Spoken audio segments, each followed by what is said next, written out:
The signal came on a Tuesday morning, cutting through Earth's peaceful communications network like a knife through silk. Dr. Sarah Chen was reviewing her morning coffee when the alert flashed across her monitor at the Deep Space Communication Array in Chile.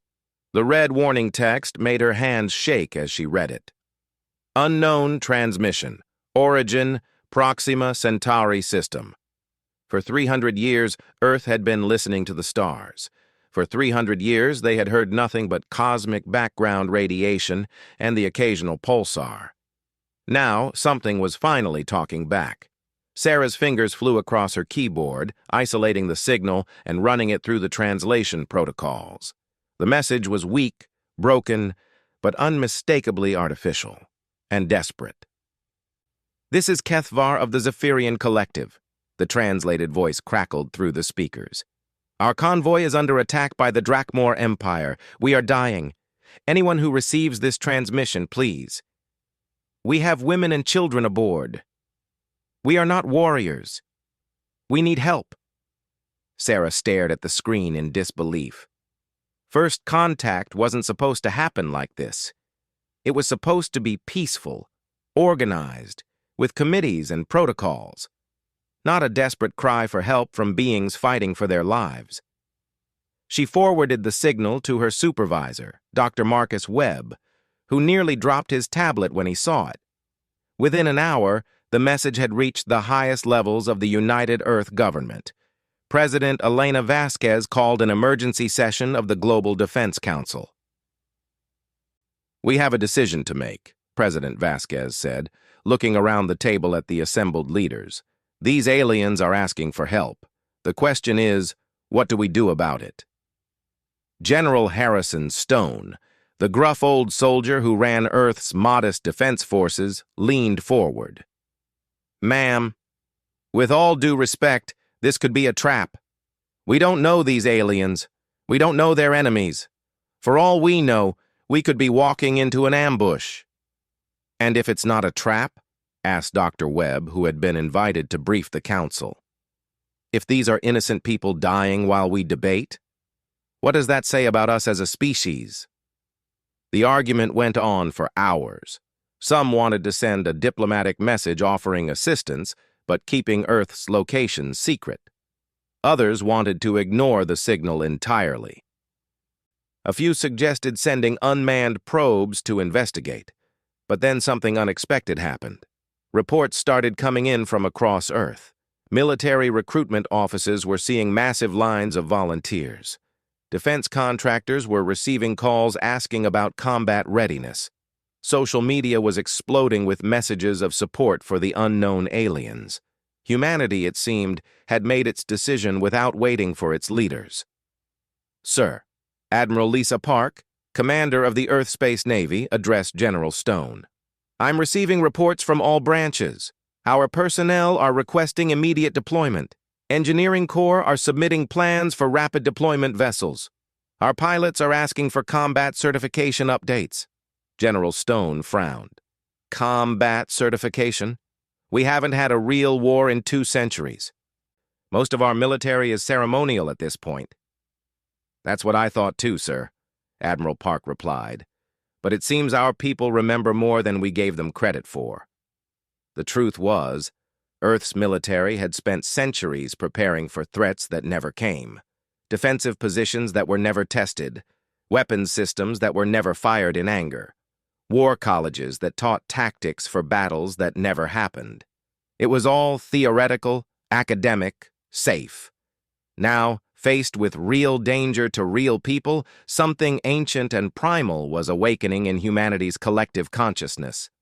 President Vasquez made her decision. "We're going to help them. Admiral Park, what do we have available for immediate deployment?" "The ESS Prometheus and her escort frigates are our newest and fastest ships, ma'am. They were designed for deep space exploration, but they can be retrofitted for rescue operations within 48 hours. "Do it," the president ordered. "And Admiral, prepare for the possibility that this rescue mission might turn into something more." Admiral Park nodded grimly. She understood exactly what the president meant. As news of Earth's decision spread, something remarkable happened across the planet. Factories that had been producing consumer goods for centuries began retooling their production lines. Research laboratories abandoned their peaceful projects and started working on military applications. Universities opened their classified archives, dusting off research that had been theoretical for generations. The transformation was subtle at first. A defense contractor quietly recalled retired engineers. A shipyard requested emergency funding for modifications. A research station began testing communication arrays that looked suspiciously like weapons targeting systems. Dr. Chen, meanwhile, had been tasked with maintaining communication with the aliens. The Zephyrians, as they called themselves, were small, fragile beings who had achieved interstellar flight through cooperation and trade. They had no weapons, no warriors, no concept of military might. "We are grateful that someone heard our call," Kethvar transmitted. "But please, do not risk your own people for us. The Drakmor Empire is vast and powerful. Their warships could destroy worlds." Dr. Chen found herself smiling grimly as she typed her response. "Don't worry about us. Help is on the way." She didn't mention that Earth's help was beginning to look less like a rescue mission and more like something the Drakmor Empire wouldn't see coming. The ESS Prometheus launched 3 days later, accompanied by 6 escort frigates and 2 supply ships. Captain James Rodriguez, a descendant of old Earth naval families, stood on the bridge watching Earth shrink behind them. "Captain," his tactical officer reported, "all systems are green. Weapons packages loaded and armed." "Weapons packages?" Captain Rodriguez raised an eyebrow. "I thought this was a rescue mission." His tactical officer, Lieutenant Commander Sarah Kim, pulled up a display showing their cargo manifest. "Officially, sir, we're carrying emergency supplies and defensive countermeasures. Unofficially..." The display showed enough firepower to level a small moon. Plasma cannons that had never been fired outside of testing. Missile systems designed by theoretical weapons experts. Energy shields powered by fusion reactors that had been built just in case. Captain Rodriguez whistled softly. "When did we build all this?" "Over the past 3 centuries, sir," Lieutenant Commander Kim replied. "Apparently, our ancestors believed in being prepared for anything. This equipment has just been sitting in storage, waiting for a real threat." As the Prometheus accelerated toward the Proxima Centauri system, similar conversations were happening on ships throughout the fleet. Crews were discovering capabilities they never knew they had. Weapon systems that were more advanced than anyone had realized. Tactical computers loaded with battle strategies that had been refined for centuries, but never tested. Earth, it turned out, had been preparing for war even while preaching peace. The journey would take 2 weeks at maximum acceleration, 2 weeks for the crew to familiarize themselves with systems they'd never used, 2 weeks to transform from a peaceful exploration fleet into something else entirely. Dr. Chen continued monitoring communications from the Zephyrian convoy. Their situation was getting worse. The Drakmor ships were closing in, and the Zephyrians were running out of places to hide. "How long until your ships arrive?" Kethvar's latest transmission asked. "We have lost 2 vessels already. The Drakmor are hunting us through the asteroid fields. But we cannot hide forever." "Hold on," Dr. Chen replied. "Earth's fleet is coming. And when they arrive, the Drakmor are going to wish they'd never heard of your people." She didn't know how prophetic those words would prove to be. On the Prometheus, Captain Rodriguez was reviewing tactical assessments with his senior staff. The Drakmor Empire, according to what little intelligence they had gathered from Zephyrian transmissions, was a typical aggressive spacefaring civilization. They had superior numbers, advanced technology, and a warrior culture that had dominated dozens of species. "Standard procedure," General Stone's voice crackled through the communication system during a briefing call, "is to attempt diplomatic contact first. Try to negotiate a peaceful resolution." Captain Rodriguez looked around at his officers. They all wore the same expression, polite disagreement barely concealed behind military discipline. "Understood, General," Captain Rodriguez replied. "But if diplomacy fails?" There was a long pause from Earth. When General Stone spoke again, his voice had changed. It carried an edge that hadn't been there before, something cold and dangerous. "Then you remind the Drakmor why Earth spent 3 centuries preparing for war, even during peacetime." The transmission ended, leaving the bridge in silence. Captain Rodriguez looked out at the stars streaming past their ship and wondered what they were really flying toward. Behind them, on Earth, the transformation continued. Every day brought new discoveries of military capabilities that had been hidden in plain sight. Research stations revealed they were actually weapons testing facilities. Commercial satellites turned out to have military-grade sensors. Peaceful exploration ships could be rapidly converted into warships. Humanity, it seemed, had never really stopped being warriors. They had just learned to hide it very well. The ESS Prometheus and her escorts continued their acceleration toward Proxima Centauri, carrying with them not just Earth's hopes for a successful first contact, but something far more dangerous. They carried humanity's capacity for righteous fury when faced with bullies threatening the innocent. The Drakmor Empire was about to discover that sometimes the most dangerous predator is the one that looks peaceful until someone threatens its friends. The ESS Prometheus dropped out of faster-than-light travel at the edge of the Proxima Centauri system, her sensors immediately scanning for the Zephyrian convoy. What they found was a battlefield. "Captain," Lieutenant Commander Kim called from her tactical station, "I'm detecting debris fields consistent with destroyed vessels, multiple heat signatures moving through the asteroid belt. And, sir, I'm reading Drakmor warships." Captain Rodriguez studied the tactical display. 3 massive Drakmor vessels were systematically hunting through the asteroids like wolves stalking prey. Their ships were ugly, functional things, all angles and weapon ports, built for intimidation and destruction. "Status of the Zephyrian convoy?" he asked. 2 ships remaining, sir. They're hiding in the shadow of a large asteroid. But their energy signatures are weak. They won't last long." "And the Drakmor ships?"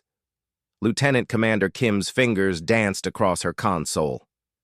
3 battle cruisers, approximately twice our size. Heavy armor, plasma weaponry, missile systems.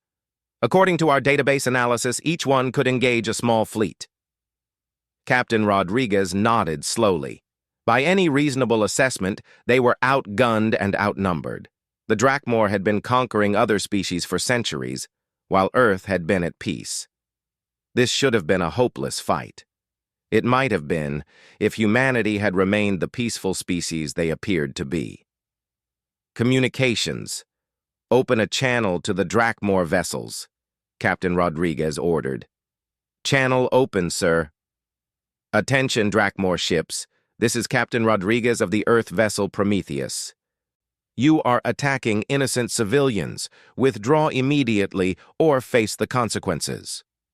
The response came quickly, translated by the ship's computer. The voice was harsh, mechanical, filled with contempt. "Unknown species. You are interfering in Drakmor Empire business. These vessels carry resources that belong to the Empire. Retreat now or be destroyed with them." Captain Rodriguez looked around his bridge.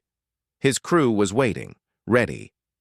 They had spent the past 2 weeks learning their systems, and what they had discovered had amazed them all. Earth's weapons weren't just advanced, they were revolutionary. Centuries of theoretical research had produced technology that existed nowhere else in the galaxy. "Negative, Drakmor vessel. These people are under Earth's protection now. Last warning. Withdraw or be destroyed." The Drakmor commander's laughter came through the translation system as a harsh grinding sound. "You have 3 small ships against our battle fleet. Your funeral will be brief." The communication ended. On the tactical display, the 3 Drakmor battlecruisers turned toward the human fleet, their weapon systems powering up. "All ships," Captain Rodriguez announced on the fleet frequency. "Weapons free. Show them what Earth builds when we're angry." The battle began with the Drakmor firing first, as Captain Rodriguez had expected. Massive plasma bolts and nuclear missiles streaked across space toward the human ships. It was an impressive display of firepower that had shattered dozens of other species' fleets. The plasma bolt struck Earth shields and simply disappeared. The missiles detonated harmlessly against defensive barriers that absorbed their energy and converted it to power for the human ships. "Impossible," came the translated voice from the Drakmor flagship.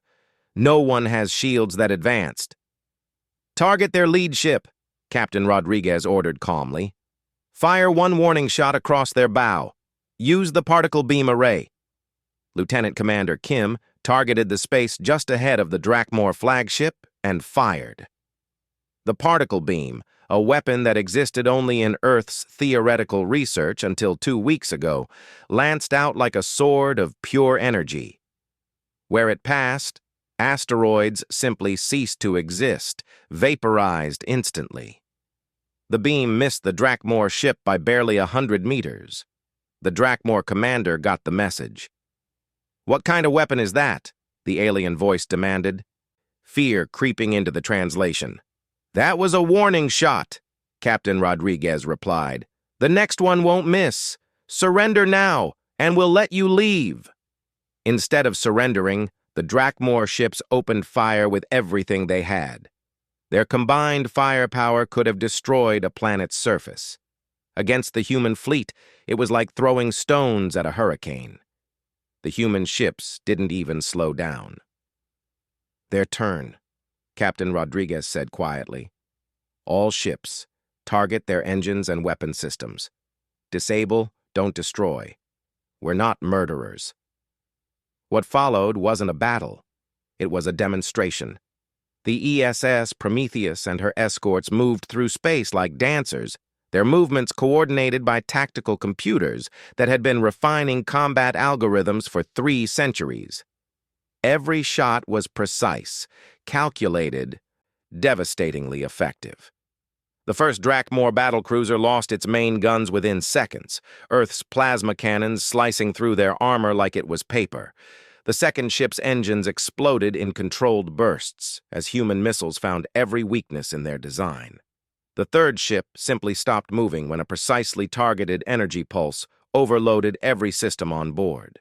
In less than 10 minutes, 3 of the Drakmor Empire's most powerful warships had been reduced to helpless hulks drifting in space. "Status report," Captain Rodriguez requested.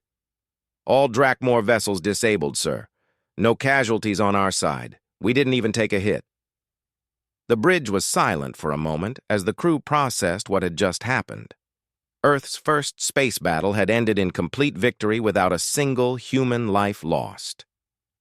"Captain," the communications officer called, "we're receiving a transmission from the surviving Zephyrian ships." "Put it through." Kethvar's voice came through the speakers, but now it was filled with awe instead of desperation.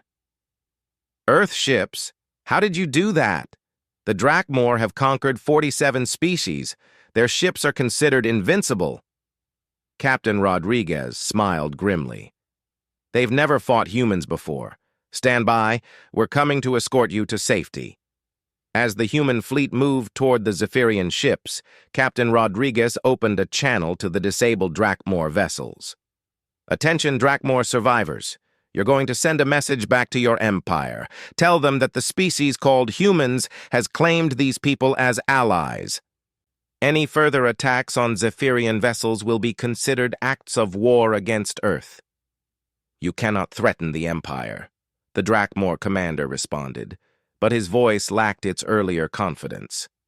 "We have thousands of ships, entire battle fleets." "Good," Captain Rodriguez replied.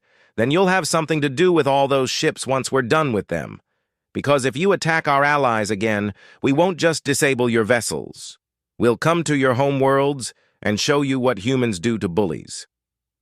The transmission ended. Around him, Captain Rodriguez's crew was staring at their instruments in amazement. The battle had revealed capabilities they never knew they possessed. Their ships weren't just advanced, they were centuries ahead of anything else in the galaxy. "Sir," Lieutenant Commander Kim said quietly, "I'm reading the tactical analysis from our engagement. Our weapons penetrated their armor like it wasn't there. Their shields couldn't even slow down our particle beams. It's like they were fighting with stone knives against laser rifles." Captain Rodriguez nodded. Earth had spent 300 years preparing for war while preaching peace. They had developed weapons that no one else had imagined, defensive systems that made them nearly invulnerable, and tactical doctrines refined through countless simulations. "Begin rescue operations," he ordered. "Get the Zephyrians aboard our ships.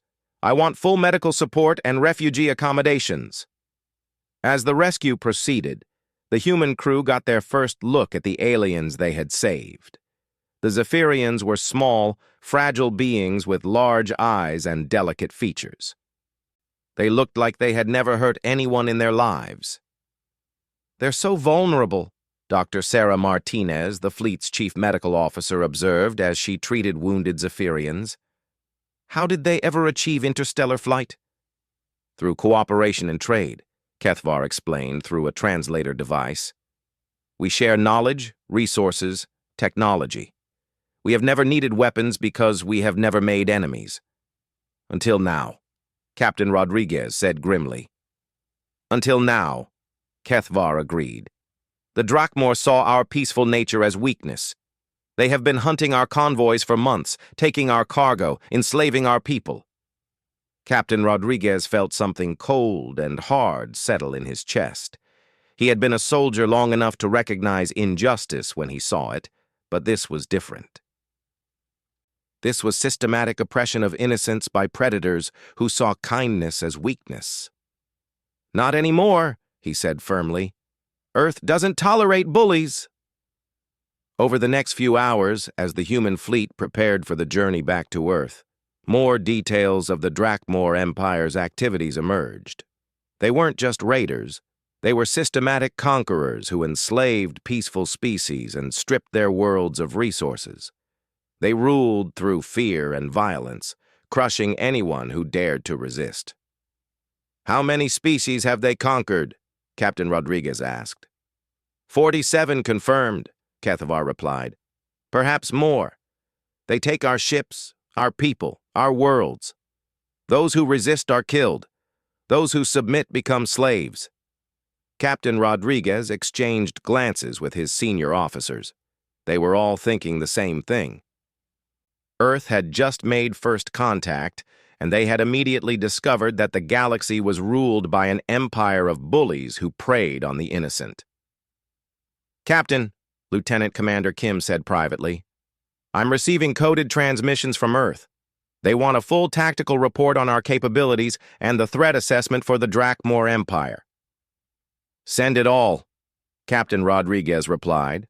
"Everything. They need to know what we're dealing with." As the data transmitted back to Earth, something was already changing in the Sol system. The successful rescue mission had proven that humanity's hidden military capabilities were real and devastating. But it had also revealed the true scope of the threat they faced. The Drakmor Empire wasn't just a regional problem, it was a galactic cancer that had been spreading unchecked for centuries. And now Earth knew about it. Back on Earth, President Vasquez read the tactical reports with growing anger. The Drakmor Empire had 47 conquered species under their boot, countless billions of people living in slavery and fear. And they ruled through the simple principle that might made right. "They picked the wrong galaxy to be bullies in," she muttered, authorizing the activation of military protocols that had been dormant for centuries. Across Earth, the transformation accelerated. Every defense contractor, every research facility, every military installation began operating at maximum capacity. The planet that had appeared peaceful and harmless was revealing its true nature, a world that had spent 3 centuries preparing for exactly this moment. The Drakmor Empire was about to discover that humanity's greatest strength wasn't their advanced weapons or impenetrable shields. It was their absolute refusal to tolerate injustice when they had the power to stop it. The ESS Prometheus and her escorts began their journey home, carrying with them not just the rescued Zephyrians, but proof that Earth's long preparation had been worthwhile. They had saved innocents, defeated bullies, and sent a message that would echo across the galaxy. Humanity had finally shown its true face to the stars. And for those who preyed on the innocent, it was a terrifying sight indeed. 6 months after the ESS Prometheus returned to Earth, the galaxy was a very different place. The news of humanity's emergence had spread through interstellar communication networks like wildfire. A previously unknown species had appeared from nowhere, defeated 3 Drakmor battlecruisers without taking a single casualty, and then disappeared back into space, carrying rescued Zephyrians. The story grew with each telling, until some versions claimed the humans had destroyed entire Drakmor fleets with weapons that could shatter planets. The truth, as it turned out, was somehow both less dramatic and more terrifying. On the bridge of the Drakmor flagship Vengeance, Supreme Commander Zeth Kar studied intelligence reports from across the Empire with growing unease. The humans hadn't attacked anyone else since their first encounter. They hadn't invaded Drakmor territory or made any territorial demands. They had simply returned to their home system and waited. That waiting was more frightening than any threat. "What have our scouts discovered about this Earth?" he asked his intelligence officer. "Very little, Supreme Commander. Their system appears to have modest defenses, some orbital stations, a few patrol ships. Nothing that should concern the Empire. And yet 3 of our best ships couldn't even damage their vessels," Zeth Kar growled. "Their weapons cut through our armor like it was atmosphere. Their shields absorbed our most powerful plasma cannons without even flickering." The intelligence officer shifted nervously. "Perhaps we encountered their best ships, sir. Maybe they only have a few vessels with such capabilities." Zeth Kar wasn't convinced. There had been something about the human captain's voice during their brief communication, not desperation or bravado, but calm certainty. Like someone who knew exactly how much power they possessed and wasn't worried about using it. "Prepare the 7th Battle Fleet," he ordered. 50 ships. We're going to Earth to finish what we started." The intelligence officer hesitated. "Sir, perhaps we should negotiate first. Send an envoy." "The Empire doesn't negotiate with primitives," Zeth Kar snarled. "We conquer them." The 7th Battle Fleet departed 3 days later, bound for the Sol system with enough firepower to reduce a planet to molten rock. Supreme Commander Zeth Kar was confident that whatever tricks the humans had used before, they couldn't stand against a full Imperial assault. He was about to discover just how wrong he could be. On Earth, President Vasquez stood in the newly expanded command center deep beneath the Swiss Alps. The facility had been built centuries ago as an emergency coordination center, but everyone now understood what it really was. A war room designed to coordinate planetary defense. "Madam President," Admiral Park reported, "our deep space sensors are detecting a large Drakmor fleet heading toward Earth. 50 ships, including several dreadnoughts. They'll arrive in approximately 72 hours. President Vasquez nodded calmly. She had been expecting this. The Drakmor Empire ruled through intimidation and superior firepower. When someone challenged them and won, they had to respond or risk appearing weak to their other subjects. Status of our defensive preparations? All orbital platforms are online and fully armed. The Luna base weapon arrays are operational. Mars Command reports their defense grid is ready. And ma'am? Admiral Park paused. The home fleet is assembled and waiting. President Vasquez walked to the massive display screen showing the Sol system. It looked peaceful, with gentle orbital paths marked in soft blue lines. Only someone who knew what to look for would notice the hundreds of communications satellites that were actually weapon platforms, or the research stations that were really fortified command centers. How many ships do we have ready? 247 combat vessels, ma'am. The entire home fleet, plus reinforcements from every shipyard in the system. The president smiled grimly. 300 years ago, when Earth had achieved peace, far-sighted leaders had made a decision. If humanity ever needed to fight again, they would be ready. Every exploration ship had been built with hidden weapon systems. Every research station contained military-grade sensors and defenses. Every peaceful colony had fortifications that could withstand siege warfare. Earth had appeared harmless while becoming the most militarized system in the galaxy. And the other preparations? Complete, ma'am. Every defense contractor in the system has been working around the clock. The new weapon systems are installed and tested. Our allies are standing by. Those allies were another surprise. Word of Earth's victory over the Drakmor had spread to every species the Empire had oppressed. The Zephyrians had been the first to formally request protection, but they weren't the last. In 6 months, 37 different species had sent representatives to Earth. Asking for help against Drakmor aggression, Earth had quietly agreed to help them all. Communications, patch me through to the fleet commanders, President Vasquez ordered. Screens around the room lit up, showing the faces of ship captains throughout the Sol system. Men and women from every nation on Earth, united by a common purpose that their ancestors would have recognized, protecting the innocent from bullies. Ladies and gentlemen, President Vasquez addressed them, in 72 hours, the Drakmor Empire is going to learn why Earth spent 3 centuries preparing for war while everyone else was building an interstellar civilization. They think they're coming to destroy a primitive planet. Instead, they're about to discover what happens when you threaten humanity's friends. The battle, when it came, was nothing like what Supreme Commander Zethkar expected. The Drakmor 7th Battle Fleet dropped out of faster-than-light travel at the edge of the Sol system, their sensors immediately scanning for targets. What they found defied understanding.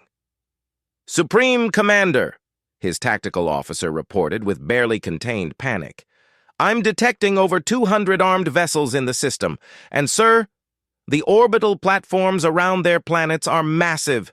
They're bigger than our battle stations." Zethkar studied the tactical display with growing alarm. Earth's system wasn't lightly defended. It was a fortress.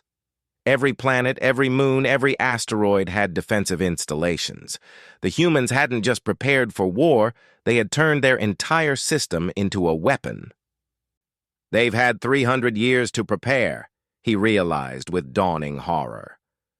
While we were conquering other species, they were building this. Orders, sir. Zethkar looked at the overwhelming display of human military might and made the only sensible decision. All ships retreat immediately, maximum acceleration. But it was too late.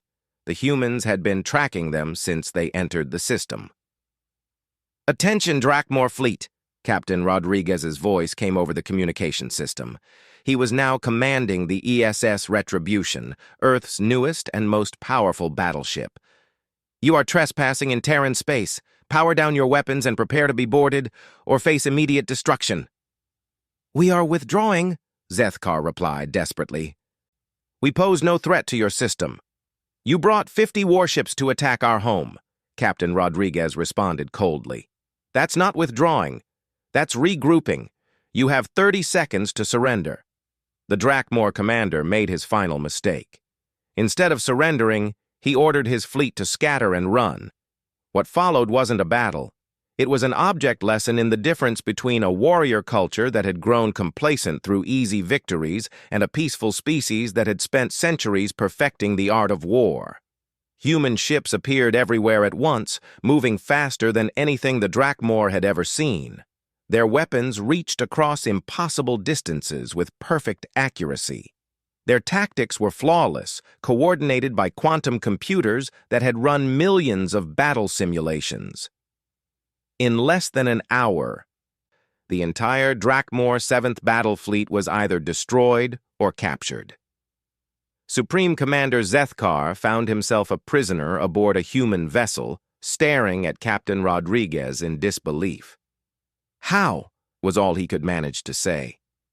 "You spent 1,000 years conquering people who couldn't fight back," Captain Rodriguez explained patiently. "We spent 300 years preparing to fight people like you. The result was inevitable." The news of the 7th Battle Fleet's destruction sent shockwaves throughout the Drakmor Empire. For the first time in centuries, their military might had been not just defeated but utterly demolished by a species they had never heard of before. Emergency sessions were called in the imperial capital. Some demanded total war against the humans. Others suggested immediate negotiation. A few quietly began preparing evacuation plans for their families. Emperor Vracht himself finally ended the debate with a single question. How many humans are there? The intelligence reports were terrifying. Earth's system contained over 15 billion humans spread across dozens of worlds and habitats. Every single one of them was a potential soldier, backed by the most advanced military technology in the galaxy. "They are not like the species we have conquered before," the intelligence chief reported. "The others were peaceful by nature. These humans, they are predators who chose to be peaceful. When threatened, they become something else entirely." Emperor Vracht studied the tactical analysis of Earth's victory. No casualties, no damaged human ships. Complete annihilation of an imperial fleet that had conquered dozens of star systems. "Send an envoy," he ordered. "Offer them whatever they want." But Earth's demands surprised everyone. "We want the immediate release of all enslaved populations under Drakmor control," President Vasquez told the Imperial envoy via secure transmission. "We want reparations paid to every species your empire has harmed. We want your military forces withdrawn from all occupied territories. And we want a formal guarantee that the Drakmor Empire will never again attack peaceful civilizations." The envoy was stunned. "You could demand our unconditional surrender. You could take our territory, our resources, everything we have.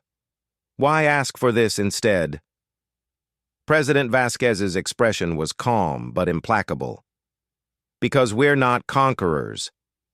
We're protectors. The galaxy doesn't need another empire built on fear and oppression. It needs someone willing to stand up for those who can't protect themselves." The negotiations took months, but the outcome was inevitable. The Drakmor Empire, faced with humanity's overwhelming military superiority and absolute moral certainty, agreed to every demand. Enslaved populations were freed. Occupied worlds were liberated. Reparations were paid. Within a year, the political map of the galaxy had completely changed. The Drakmor Empire became a shadow of its former self, reduced to its core worlds and forbidden from aggressive expansion. The species they had oppressed formed new alliances under Earth's protection. Humanity found itself thrust into a role they had never sought but were uniquely qualified to fill: guardians of galactic peace. Dr. Sarah Chen, who had first received the Zephyrian distress call, now served as Earth's first interstellar diplomatic coordinator. Her office in Geneva received hundreds of requests for assistance every day, from species across the galaxy who had heard about the humans who defeated the Drakmor Empire. "It's ironic," she told Kethvar during one of his visits to Earth. The Zephyrian had become humanity's first alien ambassador, helping to coordinate relief efforts across the galaxy. "We spent 3 centuries preparing for war, hoping we'd never have to use it. Now that we've proven we can win any fight, everyone wants us to keep the peace instead." Kethvar smiled, an expression that looked strange on his alien features, but was unmistakably warm. Perhaps that is why you were chosen for this role. The galaxy needed someone strong enough to defeat the bullies and wise enough to know when to stop fighting. Outside Chen's office window, the lights of Geneva sparkled in the evening darkness. Above them, barely visible, were the navigation lights of ships from dozens of different species, all coming to Earth seeking protection, trade, or simply the chance to meet the humans who had changed everything. One desperate distress call had awakened humanity's capacity for righteous fury. Now the galaxy was learning about their capacity for mercy, justice, and protection of the innocent. The Drakmor Empire had made a crucial error in judgment. They had assumed that a peaceful species was a weak species. They had attacked innocents, expecting easy conquest. Instead, they had awakened Earth's deadliest force. Not their weapons or their technology, but their absolute refusal to stand by while bullies preyed on the helpless. The galaxy was a better place because of it.